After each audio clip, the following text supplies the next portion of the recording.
नमस्कार दोस्तों, कैसे हो आप सभी लोग। आई होप आप सभी लोग अच्छे होंगे, स्वस्थ होंगे, मस्त होंगे और हमेशा मुस्कुराते रहते होंगे। तो दोस्तों, आज का मेरा सेशन है इकोलॉजी एंड एनवायरनमेंट का। तो जो भी एमसीक्यूज मैं लेके यहाँ पर आया हूँ आप सभी लोगों के एग्ज़ाम के लिए काफ़ी इंपॉर्टेंट्स हैं। और आने वाले एग्ज़ाम में इन एमसीक्यूज की काफ़ी अच्छी आपको एक वेटेज देखने को मिलेगी।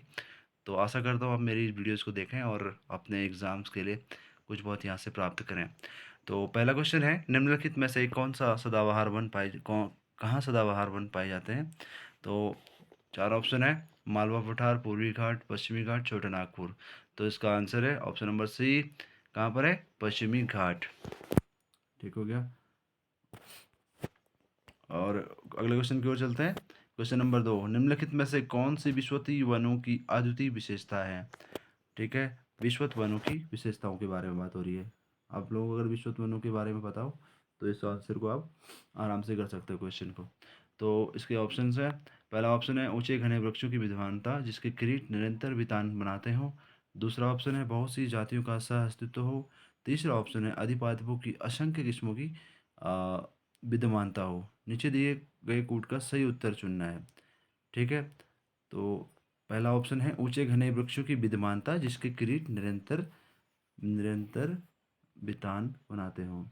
तो सबसे पहले हमें ये जानना होगा विश्वत वन होते क्या है और ये कहाँ पाए जाते हैं। ठीक है। विश्वत वन अभी अब से पहले हमने क्वेश्चन पढ़ा था पश्चिमी घाट के ऊपर। तो कहीं ना कहीं हमको विश्वत वन की विशेषताओं के बारे में अगर जानना है तो सबसे पहले तो ये है 200 सेंटीमीटर से ज़्यादा जहाँ बारिश होगी या 200 सेंटीमीटर के बराबर बारिश होगी तो उन क्षेत्रों में विश्वत वन पाए जाएंगे। तो उनकी विशेषताएं क्या हैं, वहाँ पर कैसे वृक्ष मिलेंगे, ऊंचे घने वृक्ष मिलेंगे। और जो जिसमें क्या होंगे, बहुत सी मतलब जैसे कोई पेड़ है तो उसकी पत्ती छोटी है, किसी की क्या है चौड़ी है, कोई क्या है पतली है, तो इस तरीके से नुकीली है। ठीक है। तो इनके डिफरेंसेस होंगे। तो दूसरा ऑप्शन है बहुत सी जातियों का सह अस्तित्व हो। उसमें जो भी प्लांट्स होंगे उनकी जो स्पीसीज होंगी अलग अलग टाइप की स्पीसीज होंगी, उनकी प्रजातियां अलग अलग होंगी। ठीक है। तीसरा है अधिपादपों की असंख्य किस्मों की विद्यमानता। जो प्लांट्स होंगे उनके क्या होंगे अलग अलग टाइप के वेरिएंट्स होंगे। तो अधिपादपों की असंख्य किस्मों की विद्यमानता, जो भी प्लांट्स होंगे अलग अलग किस्म के प्लांट्स होंगे वहाँ पर। ठीक हो गया। और बहुत सी जातियों का अस्तित्व, अलग अलग पेड़ पौधे जानवर, तो कीट पतंग। ठीक है। जो भी हमारे जंगलों में या फिर जो हमारे अर्थ में पाए जाते हैं जानवर या फिर कह सकते हैं सरीसृप, तो अलग अलग टाइप के वहाँ पर इनकी विद्यमानता होगी। ठीक हो गया। और क्वेश्चन नंबर तीसरे की ओर चलते हैं। अरुणाचल, हिमाचल प्रदेश, मिजोरम, उपयुक्त राज्यों में से किन में से उष्णकटिबंधीय सदापर्णी वन होते हैं। सदापर्णी वन कहाँ कहाँ होते हैं इनमें से। ऑप्शन नंबर एक है हिमाचल अरुणाचल प्रदेश, उसमें मिलते हैं, हाँ जी हम मिलते हैं उसमें। और हिमाचल प्रदेश में मिलते हैं, उसमें ऑप्शन नहीं मिलते हैं। क्या मिजोरम में मिलते हैं, मिजोरम में मिलते हैं। नॉर्थ ईस्ट के जितने भी स्टेट होंगे उसमें कौन से वन मिलेंगे हमें, पर्णपाती वन। ठीक हो गया। किसी को भी डाउट तो मुझे कमेंट कर सकता है। तो उष्णकटिबंधीय आर्द्र सदापर्णी वन, ठीक है, कहाँ पर, अरुणाचल प्रदेश और मिजोरम में। ठीक हो गया। क्वेश्चन नंबर तीसरा कंप्लीट। आइए पढ़ते हैं इसके ऊपर। इसका ऑप्शन है ऑप्शन नंबर सी, 1 और 3। ठीक है।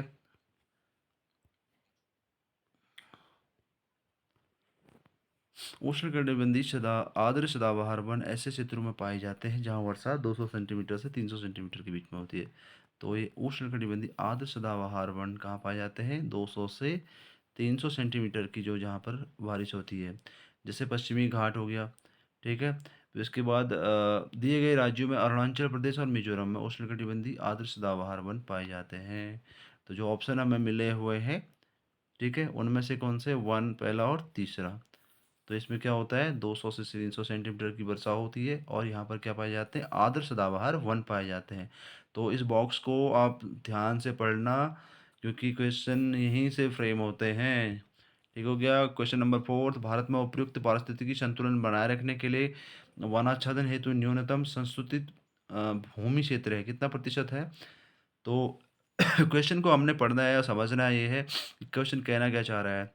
क्वेश्चन ये कहना चाह रहा है यहाँ पर कि हमारे पारिस्थितिकी संतुलन बनाए रखने के लिए कितने प्रतिशत भाग पर वन होने चाहिए, वनों से घिरा होना चाहिए, वन होने चाहिए अप्रोक्सीमेटली, ये कह सकते हो आप 33% क्षेत्र पर, कितने प्रतिशत भूमि पर, 33% भूमि पर अगर वन है तो पारिस्थितिकी संतुलन कहीं ना कहीं बना हुआ है। ठीक हो गया। इसका ऑप्शन ऑप्शन देखते हैं। हाँ, ये देखिए ऑप्शन नंबर बी। ओके, अगला क्वेश्चन, क्वेश्चन नंबर 5वां। राष्ट्रीय सॉरी इसको बॉक्स को पढ़ लेते हैं एक बार। राष्ट्रीय वन नीति नेशनल फॉरेस्ट पॉलिसी के अनुसार देश के कुल क्षेत्रफल के क्रम में एक तिहाई, वन थर्ड अर्थात 33% भाग पर वन होने आवश्यक है। किस पॉलिसी के अकॉर्डिंग में है ये? राष्ट्रीय वन नीति के अनुसार कितने प्रतिशत? 33%। ठीक है, ताकि पारिस्थितिकी संतुलन बना रहे। ठीक हो गया। और पहाड़ी और पर्वतीय क्षेत्रों में यह निर्धारण 2/3 टू थर्ड है, ताकि अपरदन और भूस्खलन को रोका जा सके। ठीक है, वहाँ पर थोड़ा ज़्यादा की आवश्यकता है। पर्यावरण का संतुलन बनाए रखने के लिए वनांतर्गत क्षेत्रफल होना चाहिए। सेम क्वेश्चन है, लैंग्वेज चेंज कर रखी, कितना परसेंट होना चाहिए? 33%। ठीक है। क्वेश्चन नंबर 6, राष्ट्रीय वन नीति में भारत कुल भौगोलिक क्षेत्रफल के कितने प्रतिशत पर वन रखने का लक्ष्य रखा गया है? कितने प्रतिशत? अभी हमने पिछले पढ़ा था, तो वो 33%। तो कितना हो गया? One third. ठीक है, ये कहाँ के लिए है? मैदानी क्षेत्रों के लिए। और पहाड़ी क्षेत्रों के लिए कितना बताया गया था इससे पहले? To third. ठीक है, इसको भूलना मत, ये पहाड़ी क्षेत्रों में। क्यों? पहाड़ी क्षेत्रों में राष्ट्रीय वन नीति के अनुसार 2.3% भागों पर वन होना चाहिए। क्यों? क्योंकि पहाड़ी क्षेत्रों में क्या होता है? भूस्खलन होते हैं और भूकंप की स्थितियाँ पैदा होती हैं, तो इसलिए वहाँ पर वनों की जो आवश्यकता अधिक होती है। ठीक है। 7वां क्वेश्चन, राष्ट्रीय वन नीति 1952 के अनुसार निम्न में से कौन सा वन संवर्ग नहीं है? ठीक है, राष्ट्रीय वन नीति 1952 के अनुसार। ठीक, पहला राष्ट्रीय वन, दूसरा राष्ट्रीय उद्यान, तीसरा राष्ट्रीय संरक्षित वन, चौथा ग्राम वन। तो देखो, आप लोगों को 4 ऑप्शन दिख रहे हैं, कहीं ना कहीं कुछ डिफरेंसेस नज़र जरूर आ रहे होंगे आप लोगों को। ठीक है, राष्ट्रीय वन नीति ये बता ही रही है। फिर इसका राष्ट्रीय उद्यान, उद्यान और वनों में अंतर है। तो आप लोग देखो, वन वन वन, तो यहाँ पर क्या हो रहा है? उद्यान। अगर आप जिसके बाद थोड़ा माइंड लगाएगा तो इस तरीके से भी एलिमिनेट करके क्वेश्चन को सॉल्व कर सकता है, लेकिन हमें जानना है। तो राष्ट्रीय वन नीति 1952 के अनुसार कौन सा वन संवर्ग नहीं, वनों के अंतर्गत नहीं आता है? तो राष्ट्रीय उद्यान। ठीक हो गया, इस पॉलिसी के अकॉर्डिंग में। हाँ, राष्ट्रीय वन नीति 1952 के अनुसार वनों को निम्न रूप में वर्गीकृत किया गया है, कैटेगराइज किया गया है: संरक्षित वन, राष्ट्रीय वन, ग्राम वन एवं वृक्ष भूमि, ट्री लैंड्स। अतः स्पष्ट है राष्ट्रीय उद्यान का वन का संवर्ग नहीं है। इन क्वेश्चन को अच्छे से पढ़िएगा दोस्तों, ये क्वेश्चन में जरूर बनते हैं एग्जाम्स में। क्वेश्चन नंबर 8, भारत के क्षेत्रफल में वनों का क्षेत्रफल कितना है? भारत के कुल क्षेत्रफल में वनों का क्षेत्रफल की बात हो रही है। इंडिया का जो टोटल एरिया है उसमें वनों का क्षेत्रफल कितना है? ये है आपका अप्रोक्सीमेटली 22 या 21। देखिए, हाँ देखिए 21 है, सॉरी 21%। 21% भाग पर जो है हमारा क्या है? ये थोड़ा अपडेट भी कर लीजिएगा, क्योंकि देखो थोड़ा ये 1991 में पूछा गया सवाल था, लेकिन इसका वन नीति 2015, भारत वन नीति जो फॉरेस्ट पॉलिसी रिपोर्ट आती है 2015 के अकॉर्डिंग में है, तो कितना है? ये 21% है। लेकिन 2015 के बाद जो भी पॉलिसी वन फॉरेस्ट रिपोर्ट आ रखी है उसमें इसके क्षेत्र में बड़ा इजाफा हुआ है। तो ये कितना हो गया है? कम भी होता है कभी कभी। तो कितना हो गया है? 20.55। तो हम अभी ऑप्शन के अकॉर्डिंग में कितने में जाएंगे? 21% पे। तो इसका एग्जैक्ट आंसर कितना लिखेंगे? तो हम 21। क्यों? क्योंकि 20.5 के बाद ही हम कोई भी परसेंट नंबर को नेक्स्ट नंबर में कन्वर्ट करते हैं। तो देख लीजिए, भारत वन परिस्थिति रिपोर्ट 2015 के अनुसार भारत के कुल 21.34 अर्थात 7,01,673 वर्ग किलोमीटर क्षेत्रफल पर वनों का विस्तार है। ठीक है, हर साल हर समय के अनुसार कुछ समय अंतराल में ये रिपोर्ट चेंजेस होते हैं। तो आप लोग लेटेस्ट वन रिपोर्ट को पढ़ लीजिएगा। मैं वन रिपोर्ट 2015 के बाद आगे जो भी वन रिपोर्ट जारी हुई हैं उनको लेके आऊँगा अगली वीडियोज़ में। ठीक है। क्वेश्चन नंबर 9, पर्यावरण मंत्रालय द्वारा जारी किए गए Indian state of forest report 2015 के अनुसार भारत के पूरे भौगोलिक क्षेत्र का कितना प्रतिशत वन क्षेत्रों से आच्छादित है? तो ये कितना है? ये किसके अनुसार है? पर्यावरण मंत्रालय के द्वारा, ठीक। तो 2015 के अनुसार तो कितने हैं? 24.6%, 24.16 भारत वन स्थिति रिपोर्ट 2015 के अनुसार में, ठीक हो गया। अगला क्वेश्चन, भारतवर्ष का कितना भूभाग पर जंगल है? इंडिया के कितने % भूभाग पर जंगल है? सेम क्वेश्चन है, 22.7।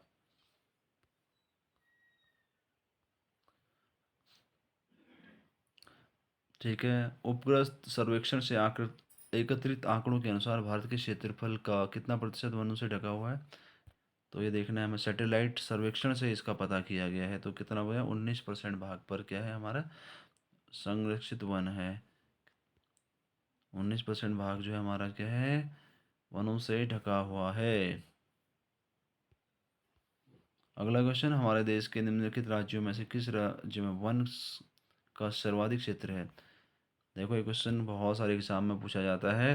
तो इंडिया में सबसे ज़्यादा वन का सर्वाधिक क्षेत्र कौन सा है? मध्य प्रदेश। क्वेश्चन नंबर 13वां, तो देख सकते हो आप इसको। क्वेश्चन नंबर 13वां, भारत का वह कौन सा राज्य है जिसका वन आच्छादित क्षेत्रफल सर्वाधिक है? सेम क्वेश्चन है, मध्य प्रदेश। क्वेश्चन नंबर 14, भारत के किस राज्य में उसके क्षेत्र का अधिकतम प्रतिशत क्षेत्र वनाच्छादित है? देखो उसमें क्या था? वन क्षेत्र था, ठीक। एज पर टोटल क्षेत्रफल के हिसाब से, क्षेत्रफल के हिसाब से पहले में कौन था? एमपी था, ठीक हो गया। अब यहाँ पर सवाल को थोड़ा चेंज कर दिया उसने, लैंग्वेज चेंज हो गई है। भारत के किस राज्य में उसके क्षेत्र का अधिकतम प्रतिशत वनाच्छादित है? उसमें परसेंटेज में पूछ दिया गया है। तो कौन है यहाँ पर? मिजोरम। क्यों? मिजोरम छोटा सा राज्य है, और छोटे से राज्य में क्या है? अधिकतम ज़्यादा उसमें। तो अब देखो ये छोटा सा राज्य है हमारा, ठीक मान लो। तो इसमें इतने से प्रतिशत क्षेत्रों में क्या है? वन है। तो पॉपुलेशन कम भी है, ऊपर से राज्य भी छोटा है। तो कौन है इसमें? मिजोरम। Option number C. अगले क्वेश्चन की ओर बढ़ते हैं। क्वेश्चन नंबर 15, भारतीय वन सर्वेक्षण की रिपोर्ट के अनुसार भारत के निम्नलिखित में से किस राज्य में भौगोलिक क्षेत्रफल का सर्वाधिक प्रतिशत वन क्षेत्र है? सेम क्वेश्चन, आंसर क्या होगा इसका? मिजोरम। मिजोरम।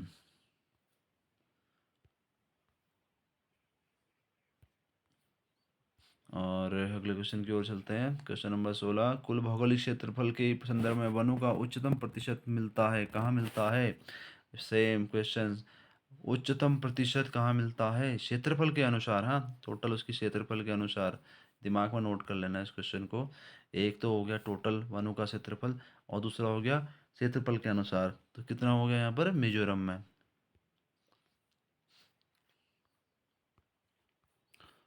और अगला क्वेश्चन 17वां क्वेश्चन की ओर चलते हैं। प्रतिशत अधिकतम वन क्षेत्र है, देख लीजिए सेम क्वेश्चन है, ये हर एग्जाम में पूछे गए हैं, देख सकते हो आप लगभग। मिजोरम, यहाँ पे देखिए बीपीएससी 2000 में, मतलब अलग अलग स्टेट में, ये यहाँ पर यूपी पीसीएस 2012 में पूछा गया है। और यहाँ पर आप देखोगे यूपी में ही किसी आर ओ में 2016 में पूछा गया है। उसके बाद आप आगे चलोगे तो यहाँ पर आप देखो यूपी पीसीएस 2002 में, और यूपी यू में 2010 में पूछा गया है। तो इतने सालों के गैप के बाद, या 8-8 10-10 साल, 5-5 6-6 साल, अगले 2 साल में इसी क्वेश्चन को दोबारा क्वेश्चन पूछ लेता है आयोग, ठीक है। ये यू बीपीएससी बिहार पीसीएस में पूछा गया है, ठीक है। निम्न में से कौन सा भारत में निर्वनीकरण का प्रभाव नहीं है? अब देखो ये उत्तराखंड पीसीएस में 2006 में पूछा गया है सवाल। अब कोई बच्चा ये बोलेगा कि यार अभी तो 2024 चल रहा है, 25 चल रहा है, तो अब तो क्या क्वेश्चन पूछेंगे इसको 2006 का? तो ऐसा नहीं है, ये सारे क्वेश्चन 2006 के हैं, 2026 में भी पूछे जा सकते हैं। क्यों? क्योंकि यार भाई देखो, ज्योग्राफी तो कहीं ना कहीं लगभग सेम ही रहती है, कुछ चेंजेस होते हैं उसमें, ठीक है। ऐसी हिस्ट्री भी है, हिस्ट्री में भी सेम ही रहेगी।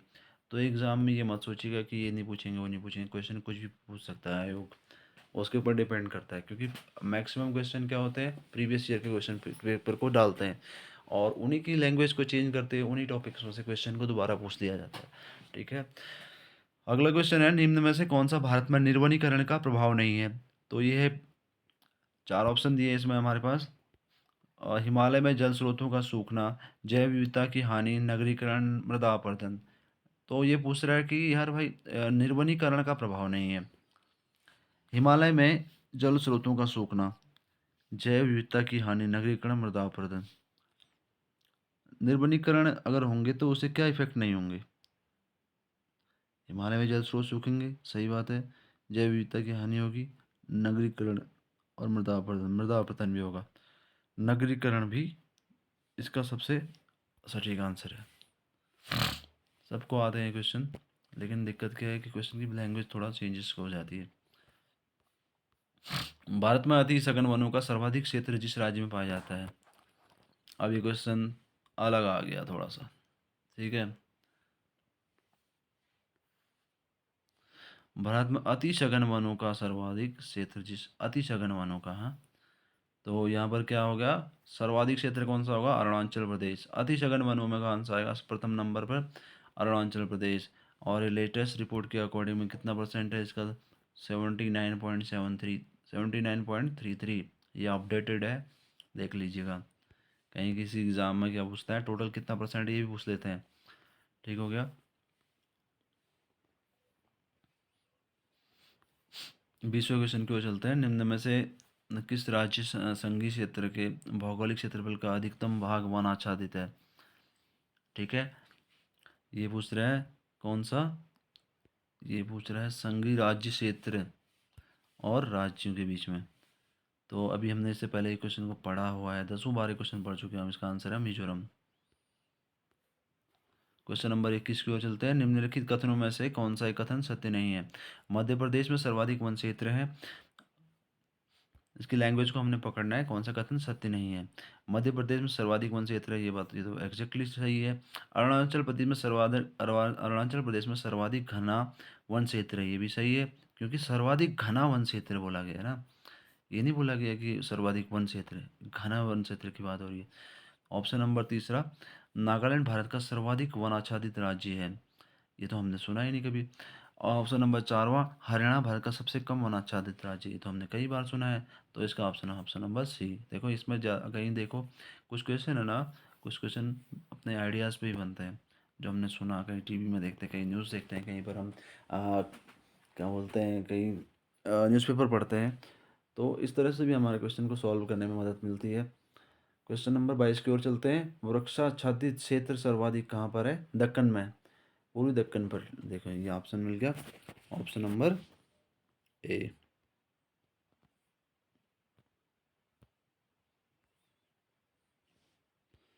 ठीक हो गया, option number A. Question number 23 की ओर चलते हैं।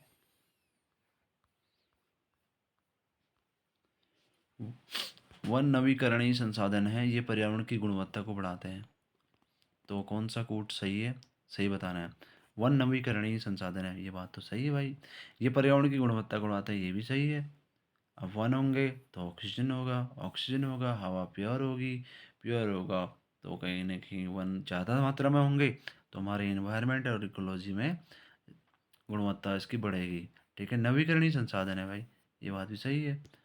तो है तो दोनों सही। अब इसका ऑप्शन देखना है हमने, ए और आर दोनों सही हैं, आर एक ही सही व्याख्या है। ए और आर दोनों सही हैं, आर एक ही सही व्याख्या नहीं है। और ऑप्शन नंबर सी, ए सही है आर गलत है, आर ए गलत है आर सही है। तो मेरे हिसाब से इसका ऑप्शन ऑप्शन नंबर बी होगा। क्यों, अब बताते हैं।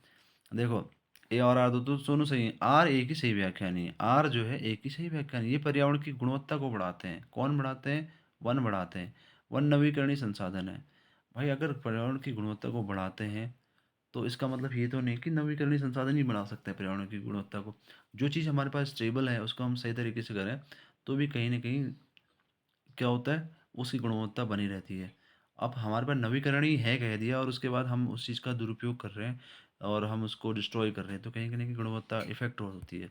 ठीक है, और ऑप्शन, इसका ऑप्शन नंबर कौन सा होगा? Option number B. Question number 24 की ओर चलते हैं।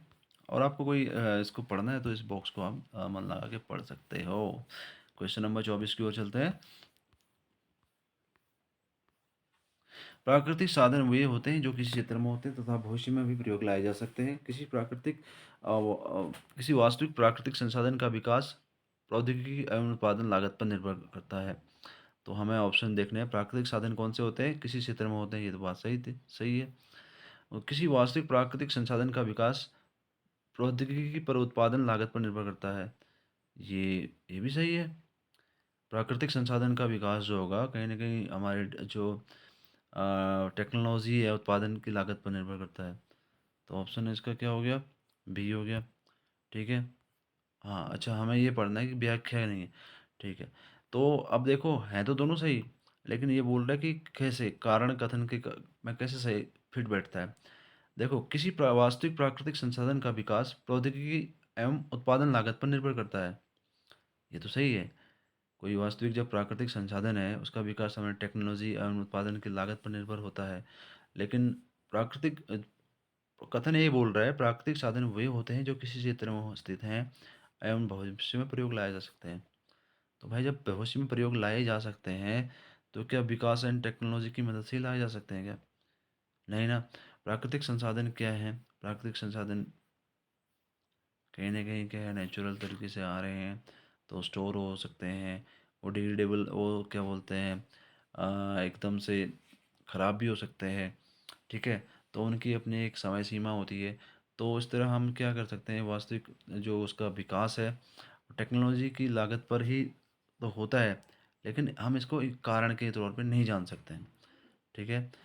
तो बाकी आपको कोई अगर डाउट लगता है तो मैं फिर से ये बॉक्स को रेफ़र करने को आपको रिकमेंड करूँगा। ठीक है? अगला क्वेश्चन नंबर 25, भारत के कुल भौगोलिक क्षेत्र में सघन वनावरण का प्रतिशत कितना है? 12% है। तो ये चेंजेस के अकॉर्डिंग में भी भारत के कुल भौगोलिक सघन वन क्षेत्र 2024 की रिपोर्ट के अनुसार इसमें चेंजेस हुआ है 12.20। तो कहीं ना कहीं 12% ही हम इसको मेंशन करेंगे। क्वेश्चन नंबर 26, भारतीय राष्ट्रीय दूर संवेदन अभिकरण NRSA के अनुसार निम्न में से किस राज्य में कुल क्षेत्रफल का सर्वाधिक प्रतिशत वन आच्छादित है? अभी हमने पढ़ा था इससे पहले कौन सा था, अरुणाचल प्रदेश। क्या था? सर्वाधिक सघन वन की बात करी थी हमने। ठीक हो गया, तो वो कहाँ थे? अरुणाचल में थे। तो सर्वाधिक प्रतिशत वन आच्छादित वन कहाँ है? वन आच्छादित कहाँ है? ये है हमारे अरुणाचल प्रदेश में। Option number B. Question number 27 की ओर चलते हैं। काफ़ी अच्छे क्वेश्चन देखने को मिल रहे हैं। आप लोग देखो इन क्वेश्चनों को ना दिल से पढ़ो। भारत के कुल भौगोलिक क्षेत्र का लगभग 20% क्षेत्र वन के रूप में है। कुल वन क्षेत्र में से लगभग 40 सघन वन क्षेत्र हैं। ऑप्शन नंबर 2, राष्ट्रीय वन कार्यक्रम का उद्देश्य भारत के 1/3 क्षेत्र को वनों से ढकना है। तो कौन सा सही है? भारत के कुल भौगोलिक क्षेत्र का लगभग 20% क्षेत्र वन के रूप में है। कुल वन में 40% वन सघन वन क्षेत्र है। ठीक है हो गया। तो राष्ट्रीय वन कार्यक्रम का उद्देश्य भारत के 1/3 क्षेत्र को वनों वृक्षों से ढकना है। कौन सा कथन सही है? कुल भौगोलिक क्षेत्र में 20% तो नहीं है, अपडेट हो गया है 21.34। ठीक है। तो ये पहला गलत हो गया, एलिमिनेट हो गया। तो आंसर हमारे पास केवल है अच्छा डी बी है। तो यहाँ पर राष्ट्रीय वन कार्यक्रम का उद्देश्य भारत के 1/3 क्षेत्र को वनों से ढकना है। हमने पढ़ा था ना राष्ट्रीय वन नीति 1952 में क्या कहता था कि पर्यावरण को संतुलन बनाने के लिए कितने प्रतिशत क्षेत्र पर वनों का होना आवश्यक है? 33%। लगभग वन थर्ड, वन थर्ड पे पढ़ा था ना हमने। वन थर्ड भाग पर क्या होना चाहिए थे? वन होना चाहिए। और पहाड़ी क्षेत्रों के लिए कितना होना चाहिए? 2/3 में, 2/3 में। क्वेश्चन नंबर 28, निम्न राज्य समूह में से किस में वन कुल भौगोलिक क्षेत्र के 75% से क्षेत्र पर आच्छादित है? और कुल भौगोलिक क्षेत्र के 75% से अधिक क्षेत्र पर वन है, तो कौन सा है? असम। हमने मैं थोड़ी देर पहले पढ़ा था अरुणाचल प्रदेश में सघन वन पढ़े थे। अरुणाचल प्रदेश, ठीक है, इसका मणिपुर, फिर नागालैंड। ठीक हो गया। अरुणाचल प्रदेश, असम, नागालैंड। असम में नहीं है, नागालैंड में नहीं है। तो असम, मेघालय नहीं, ये तो गलत हो जाएगा पूरा। अरुणाचल प्रदेश, नागालैंड इसमें तो है ही नहीं। तो ऑप्शन नंबर बी फिट बैठता है, आंसर बी। क्वेश्चन नंबर 29 की ओर जाएंगे। किस राज्य का 80% से अधिक क्षेत्र वन आच्छादित है? ये क्वेश्चन कई बार रिपीट हो चुका है। इसी को किसी एग्ज़ाम में भी आपको ये क्वेश्चन देखने को मिल सकता है, और आप देख लीजिए आपके सामने ही कई एग्ज़ाम्स में ये क्वेश्चन आ रखे हैं। इसका ऑप्शन नंबर ए। 30वें क्वेश्चन की ओर चलते हैं। भारत में मैंग्रोव का दूसरा सबसे बड़ा वन क्षेत्र पाया जाता है। मैंग्रोव का दूसरा वन क्षेत्र पाया जाता है। तो पहला तो कौन है, दिमाग में रखना, पहला है वेस्ट बंगाल। ठीक है, पहला कौन सा है, वेस्ट बंगाल। ठीक है, यहाँ पर कहाँ पाए जाते हैं मैंग्रोव वन, सुंदरवन में। कहाँ पर, सुंदरवन में। सुंदरवन में दुनिया के सबसे ज़्यादा मैंग्रोव वन पाए जाते हैं। तो उसमें कौन सा वृक्ष सबसे फेमस है, सुंदरी नाम का, तो जिसके नाम से सुंदरवन पड़ा। ठीक हो गया। तो अब यहाँ पर सवाल पूछ रहा है दूसरा मैंग्रोव वन, दूसरा कौन सा, अंडमान निकोबार तट के सारे, बिल्कुल गलत। आंध्र प्रदेश तट के सारे नहीं, गुजरात कच्छ की खाड़ी के आसपास है। ठीक है, गुजरात तट के सहारे। तो आप देख सकते हो, तो वेस्ट बंगाल में कितना परसेंट है, 42.25% इसका मैंग्रोव वनों का है, और गुजरात में है 23%। और उसके बाद कौन सा है, अंडमान निकोबार तट। अगले क्वेश्चन 31वें क्वेश्चन की ओर चलते हैं। हम भारत में मैंग्रोव ज्वारी वन मुख्यतः पाए जाते हैं, सबसे ज़्यादा कहाँ पाए जाते हैं, अभी बात की थी हमने सुंदरवन वेस्ट बंगाल में। अगले क्वेश्चन, क्वेश्चन नंबर 32वां। क्वेश्चन नंबर 32वें की ओर चलते हैं। भारत के निम्न स्थानों में से कौन सा स्थान मैंग्रोव वनस्पति के लिए प्रसिद्ध है, Sundarban. Option number C. Question number 33, निम्न में से कहाँ पर संरक्षित कच्छ वनस्पति क्षेत्र, कच्छ कहाँ पर है, कच्छ हमें देखना है, कच्छ है हमारा गुजरात में। कहाँ पर, गुजरात। तो पूर्वी घाट होगा नहीं, गोवा नहीं, पश्चिमी घाट, गोवा, सॉरी, गोवा। कच्छ वनस्पति, अच्छा कच्छ वनस्पति बोल रहे हैं, तो ये कहाँ पाएगा, गोवा। कभी कभी क्या होता है, क्वेश्चन को हम लोग ना हवा में चलते हैं तो वहाँ पर ऑप्शन गलत हो जाते हैं, तो उस क्वेश्चन को हमने क्लियरली पढ़ना है। ठीक है, क्वेश्चन नंबर 34, भारत के निम्नलिखित क्षेत्रों में से किस एक में मैंग्रोव वन सदापर्णी और पर्णपाती वनों का संयोजन है। तो ये है हमारे पास क्वेश्चन नंबर 34, कौन से क्षेत्रों में है मैंग्रोव वन, सदापर्णी और पर्णपाती, तीनों टाइप के वन कहाँ कहाँ पर हैं, मैंग्रोव, सदापर्णी और पर्णपाती वन। ये हैं आपके मैंग्रोव, अंडमान निकोबार, दक्षिणी सौराष्ट्र। पहला ऑप्शन हो गया, ये तो गलत है, उत्तर तटीय आंध्र प्रदेश में तो है ही नहीं। दक्षिण पश्चिम बंगाल में इसमें मैंग्रोव है लेकिन सदापर्णी नहीं है, तो इस तरह का एक कम है इसमें। दक्षिणी सौराष्ट्र इसमें तो है ही नहीं। ठीक है, अंडमान निकोबार द्वीप समूह में, ऑप्शन नंबर डी। देखिए, अंडमान द्वीप समूह में। आप क्वेश्चन नंबर 35वां, रिक्त स्थान को भरना है हमने। 2011 में उत्तर प्रदेश का अभिलेखित रिकॉर्ड कितना था अपने क्षेत्रफल के हिसाब से, यूपी का क्वेश्चन था, यूपी पीसीएस में 7% इसका आंसर है। जो यूपी वाले इस वीडियो को देख रहे हो, देख लीजिएगा 7% 2011 के अनुसार, और अपडेट करते रहिए इस क्वेश्चन को आप अपने हिसाब से। क्वेश्चन नंबर 36, नागालैंड के पर्वत क्रमशः बंजर होते जा रहे हैं, इसका क्या कारण है। देखो, नॉर्थ ईस्ट की जो वन है ना और पर्वत है, तो कहीं ना कहीं वहाँ पर खतरा मंडराता है। किस कारण से, लोग, क्योंकि वहाँ का जो कल्चर है झूम कृषि करना, तो झूम कल्टीवेशन, आप लोगों ने कई बार पढ़ा होगा, झूम कृषि। ठीक है, जंगलों को काटो, फिर आग लगाओ, फिर यूज करो उसको। ठीक है, फिर इसके बाद क्या करो, फिर छोड़ दो, तो इससे क्या होता है, जंगल पर्यावरण का नुकसान होता है, जंगलों का नुकसान, तो हमारे पर्यावरण का ह्रास होता है। तो ये क्या बोल रहा है, नागालैंड के जो पर्वत हैं, नागालैंड के पर्वत जो हैं बंजर होते जा रहे हैं। क्यों, क्योंकि वहाँ पे झूम कृषि होती है। झूम कृषि के बारे में आप लोग जरूर पढ़ लें। अगला क्वेश्चन, अगला क्वेश्चन, क्वेश्चन नंबर 37, निम्नलिखित राज्यों में से किसके द्वारा अपना धन योजना आरंभ की गई। तो ये यूपी पीसीएस 2012 में ये सवाल पूछा गया है। तो ये सवाल है हिमाचल प्रदेश। तो जो भी करंट अफेयर के क्वेश्चन होंगे मैं उसको भी लेके आऊँगा, तो आप लोग भी अपडेट करते रहिए अपने करंट अफेयर्स को। क्वेश्चन नंबर 38, भारत में वन्य जीव संरक्षण अधिनियम किस वर्ष लागू किया गया? वन्य जीव संरक्षण अधिनियम कब लागू किया भाई साहब? 1972 को। ये क्वेश्चन याद कर लेना, 1972। ये प्रीलिम्स में पूछे जाते हैं। वन्य जीव संरक्षण एक्ट, काफ़ी एक्ट है, उन पर भी एक वीडियोस बनाऊंगा मैं। वन्य जीव संरक्षण अधिनियम कब लागू किया गया? 1972। 40वें क्वेश्चन की ओर चलते हैं। सेम क्वेश्चन है। वन्य जीव संरक्षण अधिनियम 1972 में लागू किया गया। क्वेश्चन नंबर 41वां, भारत में निम्नलिखित में से कौन सा अधिनियम वन्य जीवों को संरक्षण प्रोवाइड करता है? वन्य जीव संरक्षण अधिनियम 1972। भारत में वन संरक्षण अधिनियम कब लागू किया गया? वन संरक्षण अधिनियम, देखो, वन संरक्षण अधिनियम कब पारित किया गया? एक सेकंड। वन्य जीव सुरक्षा अधिनियम, वन्य संरक्षण अधिनियम कब पारित किया गया? 1980 को। लैंग्वेज थोड़ी चेंजेस है। वन्य संरक्षण अधिनियम 1980 को संसद द्वारा 27 दिसंबर 1980 को अधिनियमित किया गया। वो संरक्षण, ये संरक्षण अधिनियम है, ठीक है, वन संरक्षण, ठीक है। और ये आप पढ़ सकते हो, कौन सा है? वन्य सुरक्षा अधिनियम, वन्य जीव सुरक्षा अधिनियम, ठीक हो गया।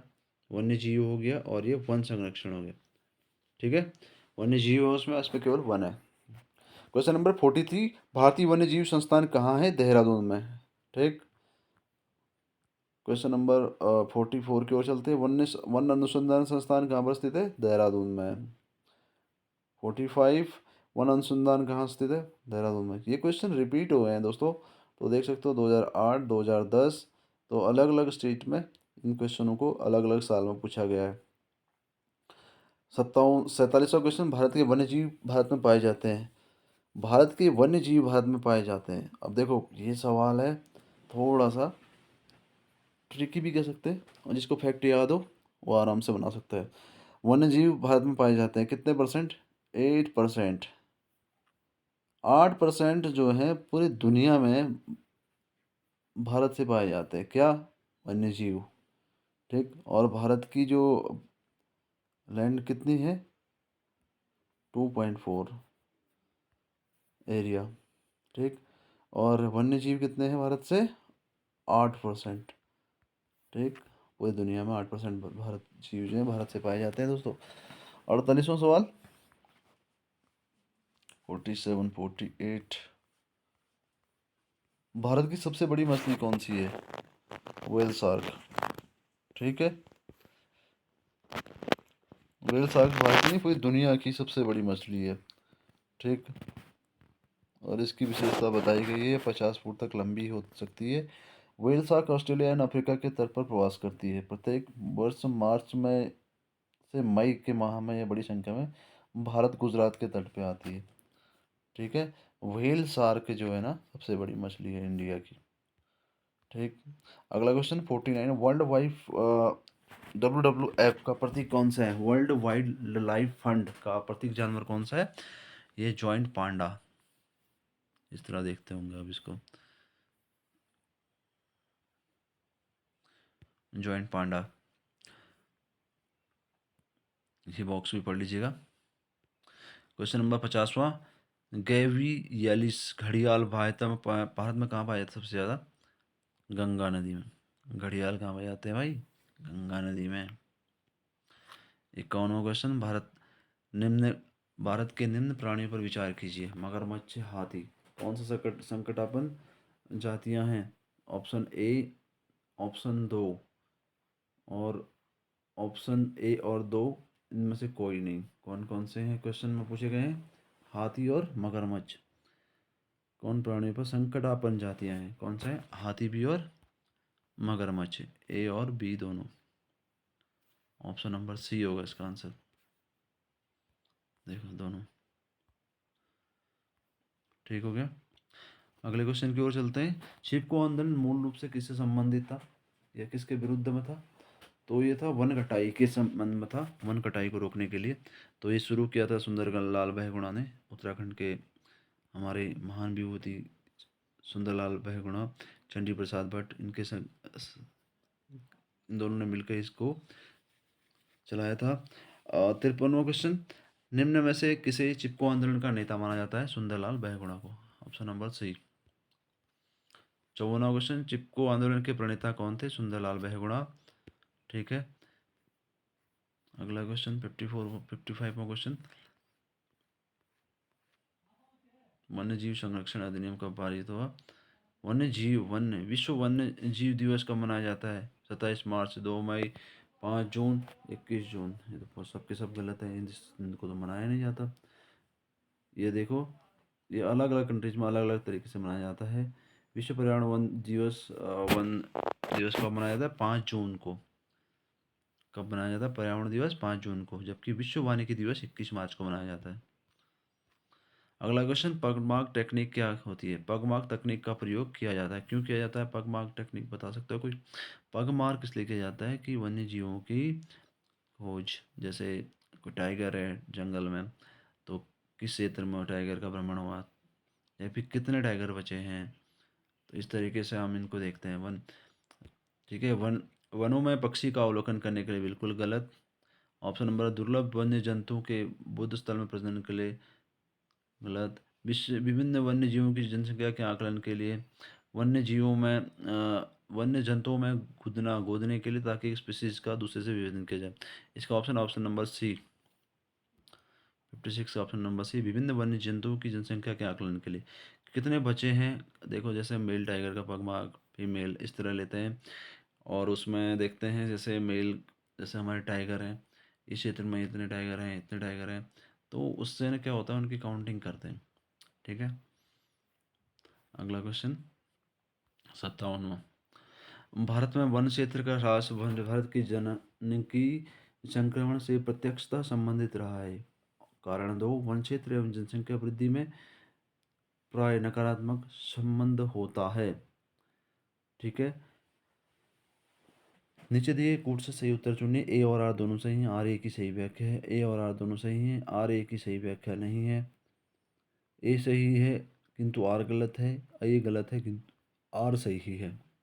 तो हमने देखना है, भारत में वन क्षेत्र का ह्रास भारत के जनांकिकी संक्रमण से प्रत्यक्षतः संबंधित रहा है। भारत में वन क्षेत्र का ह्रास, तो ये तो सबको मालूम है,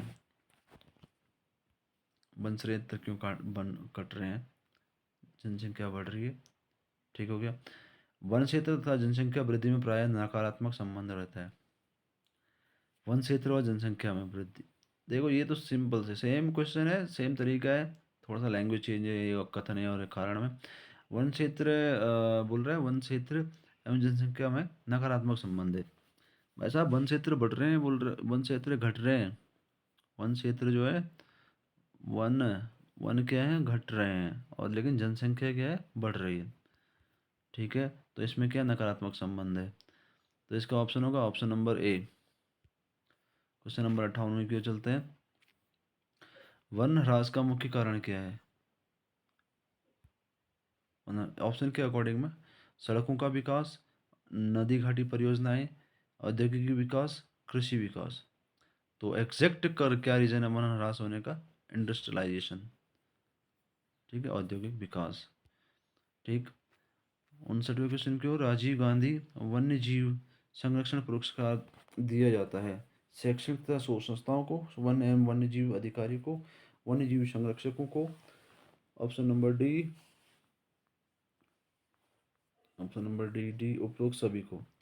राजीव गांधी वन्य इसका ऑप्शन है option number D. Option number D. ठीक हो गया, क्वेश्चन नंबर 60 की ओर चलते हैं, national bureau of plant genetic resources कहाँ पर है? National bureau of plant genetic, ये क्वेश्चन बहुत इंपॉर्टेंट है। National bureau of plant genetic resources कहाँ पर स्थित है? न्यू दिल्ली में।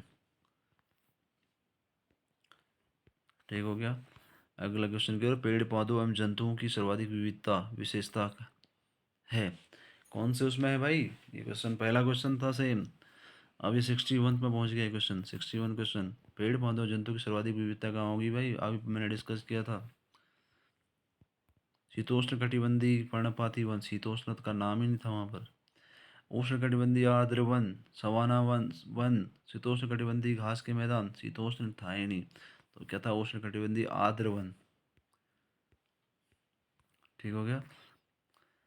क्वेश्चन नंबर 62, भारत में निम्नलिखित में से किस एक वन प्ररूप में सागौन टीक एक प्रभावी वृक्ष स्पीसीज है? कौन सा? सागौन का। उष्णकटिबंधीय आर्द्र पर्णपाती वन, ए। उष्णकटिबंधीय वर्षा वन, 2। उष्णकटिबंधीय कटीली झाड़ी वन, गलत। घास स्थल युक्त शीतोष्ण वन, गलत। तो वर्षा वन में क्या? नहीं। तो ये कहाँ पाए जाते हैं? निम्नलिखित कौन सा वन प्रारूप में सागौन कहाँ पर सबसे ज़्यादा पाया जाता है प्रभावी वृक्ष के रूप में? उष्णकटिबंधीय आर्द्र पर्णपाती वन में, ऑप्शन ए। क्वेश्चन नंबर 63 की ओर चलते हैं। तो दोस्तों आज के लिए इतना ही, क्वेश्चन लगभग समाप्त हो चुके हैं। तो 62 से क्वेश्चन तक मैंने रखे थे। तो आप लोगों को मेरा ये वीडियो कैसा लग रहा है ज़रूर बताइएगा, क्योंकि देखो जो भी एग्ज़ाम्स है ना, एग्ज़ाम में लगभग हमारा क्वेश्चन इसी के आसपास घूमते हैं। हो सकता है ये क्वेश्चन दोबारा पुट कर दें, इनकी लैंग्वेज चेंज कर दें, लेकिन आपको समझना बहुत ज़रूरी है।